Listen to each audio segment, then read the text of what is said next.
Hey guys, how's it going? So today we're going to take a look at all my handguns. This is not every single gun I own because I have a Savage Model 64 rifle, 22 rifle, and I have it's kind of, I guess you can call it a Mossberg. It's a Maverick Model 88. It's made by Mossberg.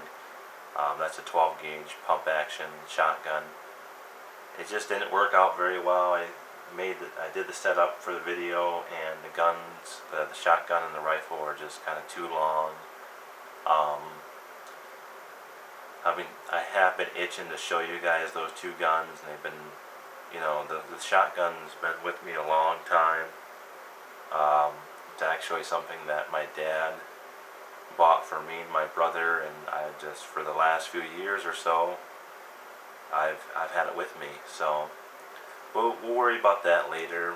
There's only two of them, so maybe we'll just do a quick video on the two long guns that I have. So we're just going to focus today on the handguns, and I don't think I'm going to go in any particular order, but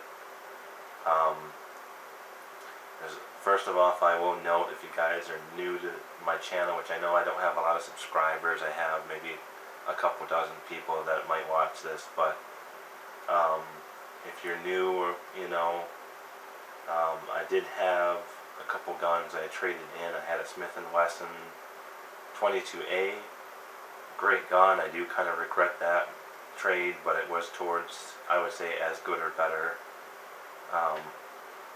This 1911 over here was part of that trade, and I had the Kel-Tec P11, which I don't know what to say about that. I like the gun. It concealed well.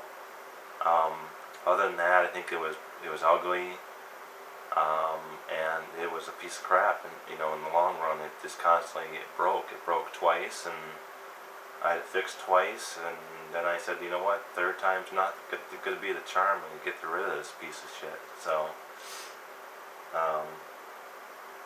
but that's the guns that I would have had if I didn't do any trade. I would have had a couple more guns on here, but we don't want to get into that long, lengthy story about that. So I'm going to start off, I guess, with this one here.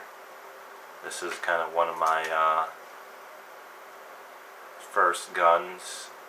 It's not the first gun, of course, but it's, for a while it was this and the Smith & Wesson. So this is a great gun. Of course, I've done a few videos. I've done a video on it, and it's been featured in a couple of videos, some video responses and stuff like that. So Ruger LCR, I put a different grip on. This is the shorter grip, which I feel like I'm more on because I just discovered in the package that I had, thank God I kept the package, but I discovered there was a smaller screw in there. So now it does not move up and down, so, which I probably haven't mentioned in any of the videos, but when I put the original screw in there, it would jiggle up and down. Now there's no play. It's not the best, most comfortable grip, but it helps when it's in the holster. It doesn't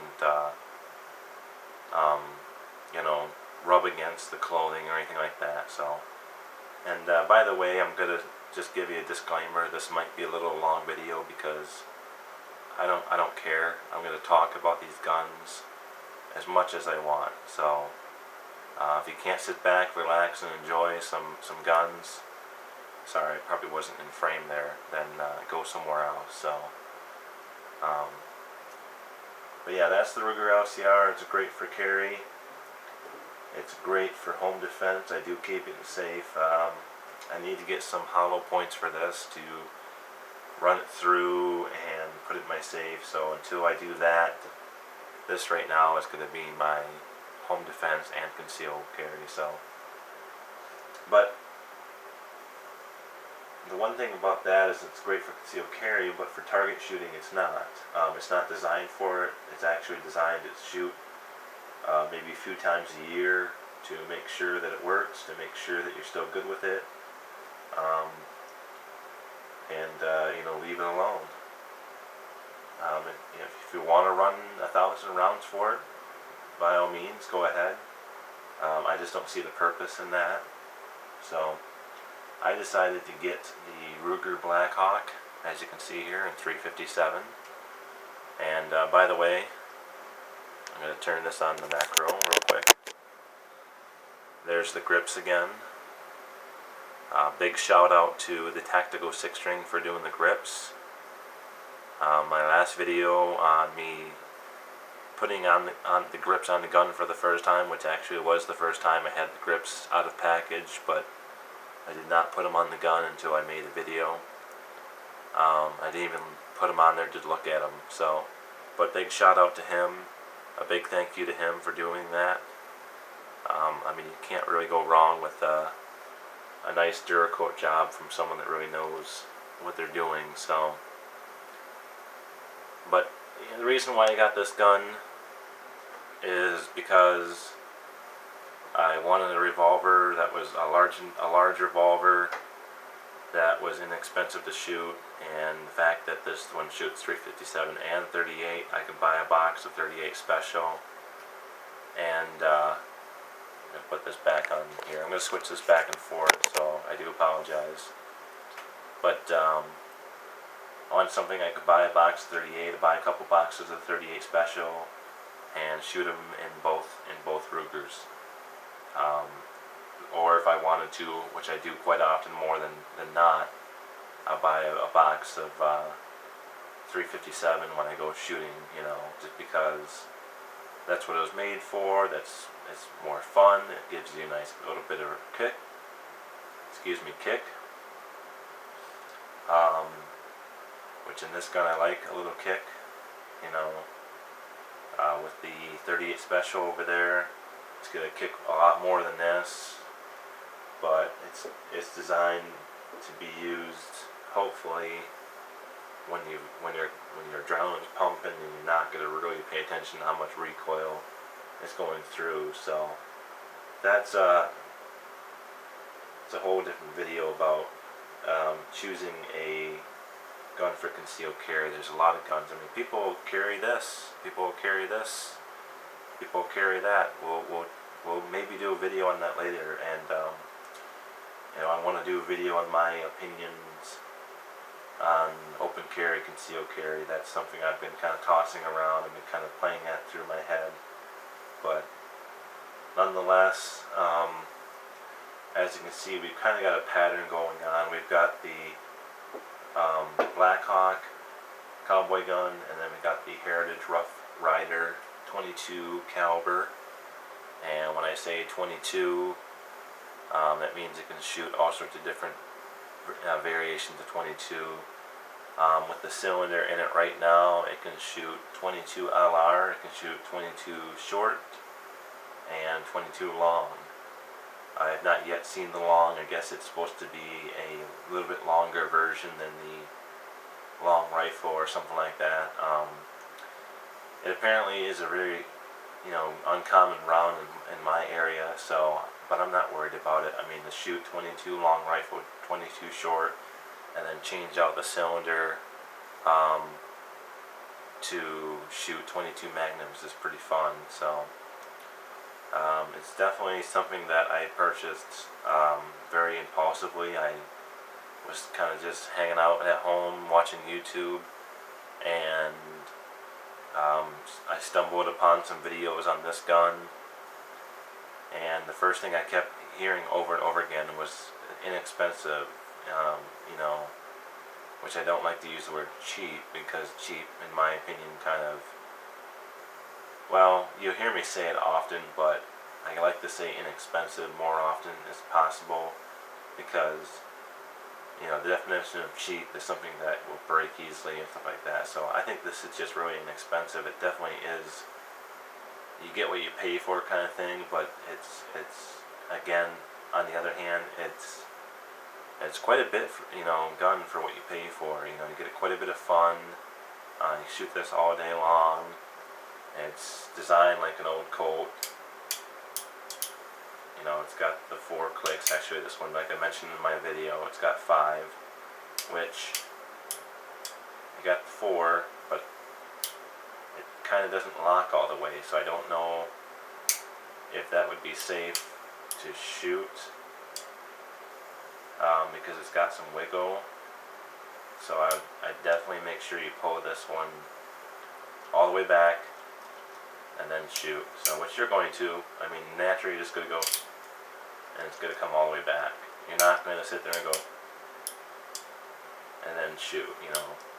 So, but I wanted this one because, well, I mean, price. The price is really what threw me away. And plus, it's another cowboy gun. I like cowboy guns. They work well. They're fun to shoot. To unload and reload is really fun. So, you know, and it's something that's cheap enough to where, you know, if anything majorly happened, or you know, I should say it's cheap enough to where it's not going anywhere. Let me put it that way. If anything happened where I need money, this is not going to go anywhere. You know, it's probably going to be passed down to my son. You know, he's only almost a year now, but you know, he won't get it until, I don't know. We'll find out, you know, as time goes. So, and hopefully, you know, he'll keep it for a while. We'll see. I mean, it's kind of a hopeful thing right now, but we'll see what happens. So, that's real fun to shoot. You know, it's fun. It's really fun. And my sister-in-law and her boyfriend came up here from Texas, and her boyfriend really enjoyed shooting that Heritage Arms, and I mean, everyone enjoyed this one probably the most. I think I brought this, and that. I think I didn't take this because I didn't have any ammo for it. And out of all my guns, everyone enjoyed this one the most. So that's why this one's not going anywhere. This one's not going anywhere because of the fact that I really wanted that kind of a gun. And but anyways, let's move on to the semi-automatics. I did have the Smith & Wesson 22A, like I mentioned, and I traded it towards this, just because I really wanted a 1911, but I didn't, you know, of course, didn't have the money to for the 1911, especially for shooting it now that I'm more into guns and stuff like that. I have discovered the Rock Island Armories, and they've had very good reputation of being a very good gun for the money. I mean, for something that's under $500, I think that's going to be a future purchase as well. My 45 is getting a little bit better in price. I mean, if I go online, I can get a good deal at ammoforsale.com. They have the 2 ammo or tool ammo, however you want to call it, which is steel case, which is good for plinking. You know, of course, you want to run some regular brass, but you know, that's one thing I went with this instead, is because 22 is really cheap. I mean, you don't have to worry about buying steel cased or anything like that. You buy a big box of 300 plus rounds or 400 rounds or 1,000 rounds or whatever, and I mean, you can spend in the ballpark between $20, maybe, you know, maybe not for 1,000 rounds, but maybe for around the 300 to 400 rounds, you can spend around the $20, and you can shoot all day long and still have ammo left over to bring home and go out next time. So that's why I bought this one here, because everything on it's pretty much the same as a regular 1911. And when I say regular, I mean 45 caliber. You can change out these sights here, they're dovetail.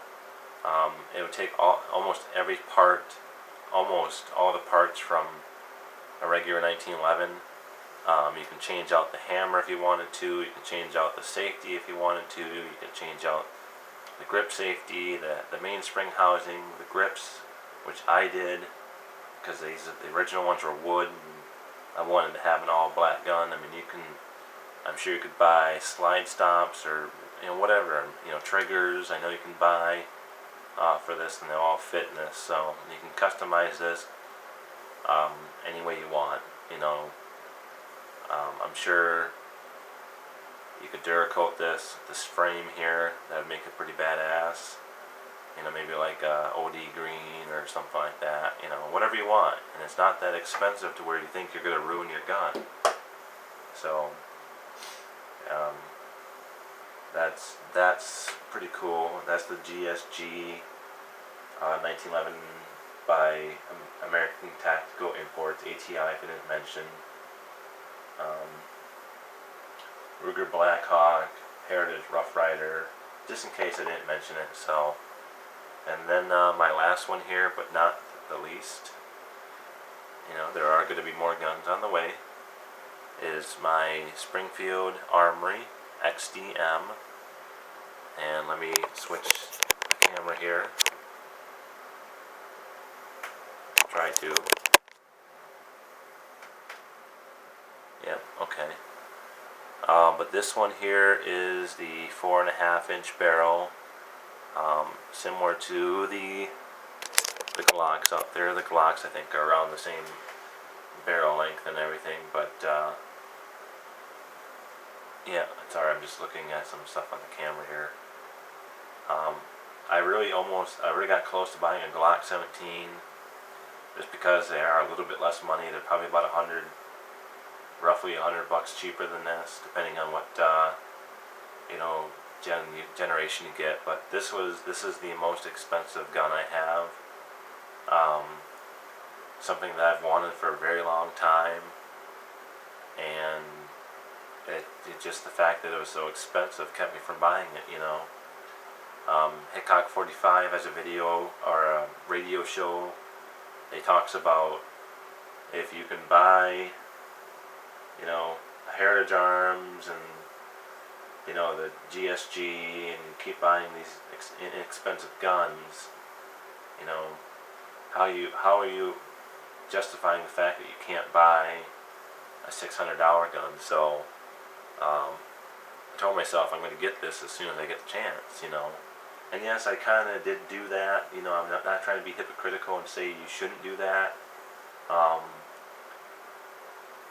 You know, it wasn't that I was saving for something and I couldn't wait any longer and got something cheaper. It's just, you know, I buy my guns basically when I get a tax return back, or if I get a nice bonus from work. And a lot of those guns that you see there were because of that. I got some good bonuses, and like I said, a couple of trade-ins helped to, you know, put some money towards the guns. And I told myself once I got a good, you know, either a really good bonus or a good tax return back, which because I had a kid, I got a real good tax return back, you know, I decided to get this. So I don't want to bore you with the details, but this is definitely something I will not give up. You know, it's too pretty, it's too nice of a shooting gun. It's very accurate. I got to take a lot of these guns out to an actual like range that has, you know, paper targets and all that, because I need to test the accuracy out of this, see what the sights are like. It's got adjustable sights. I need to test the accuracy of this, which this seems to shoot right on. I did get a chance to shoot this at a paper target outside, and it seemed to shoot very accurately. All the guns seem to shoot very. This one I've done indoor shooting with as well, and this one is very accurate for a considerable distance. So, anyways, it's getting kind of long. I try not to talk too much about stupid stuff, but you know, like I said, whatever. So, anyways, that's all the guns. Again, thanks for Tactical Six String for doing those grips, and let's hope this one here works unlike the last one. Talk to you later, guys. See ya.